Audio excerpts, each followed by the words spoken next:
ရဲ့ချမ်းနှစ်ချက်ကြောင့်ပဲမြန်မာစတားနဲ့လက်တွဲဖြုတ်ခဲ့တာဆိုတဲ့ခင်ရနာဆိုပရိသတ်များအလုံးပဲမင်္ဂလာပါရှင်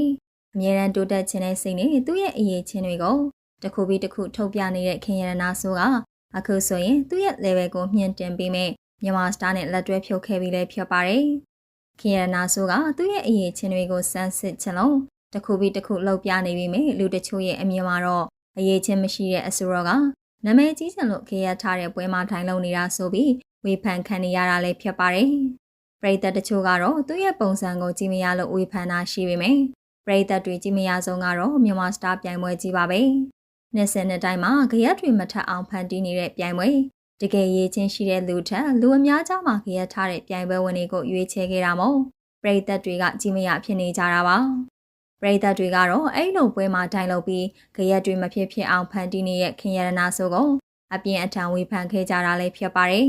။အဆိုပြိုင်ပွဲကနေတက်လာပြီးထိုင်လုံနေတဲ့ဆိုပြီးနာမည်ကြီးချင်နေတာဆိုပြီးဝေဖန်နေကြတာပါ။ထိုင်လုံပြီးနောက်မှာအပြင်းထန်ဝေဖန်ခံရတဲ့ခင်ရနာဆိုက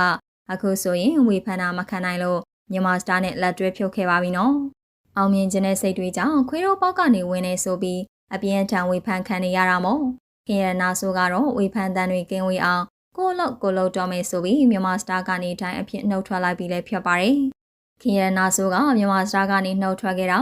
ဝေဖန်သူတွေကြောင့်လည်းပါသလိုပေါင်နာကြောင့်လည်းပါပါတယ်။ဝေဖန်သူအများစုကမြန်မာစတားမှာထိုင်လို့ပြီးကြရထားတာကိုဝေဖန်နေတာမို့သူ့အနေနဲ့နှုတ်ထွက်ခဲ့တာလည်းဖြစ်ပါတယ်။ပရိသတ်အမြင်မှာသာခင်ရနာဆိုက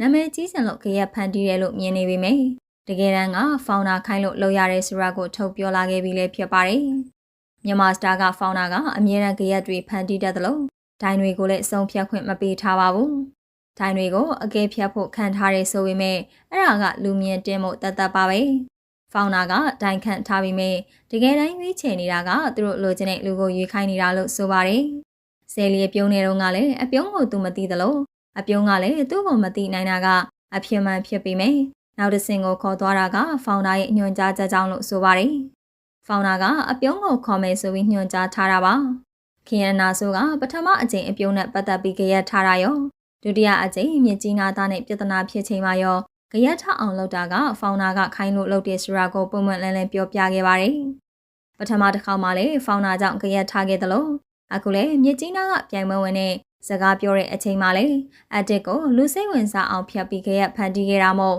သူအနေနဲ့မြန်မာစတားကနှုတ်ထွက်ခဲ့တာပါ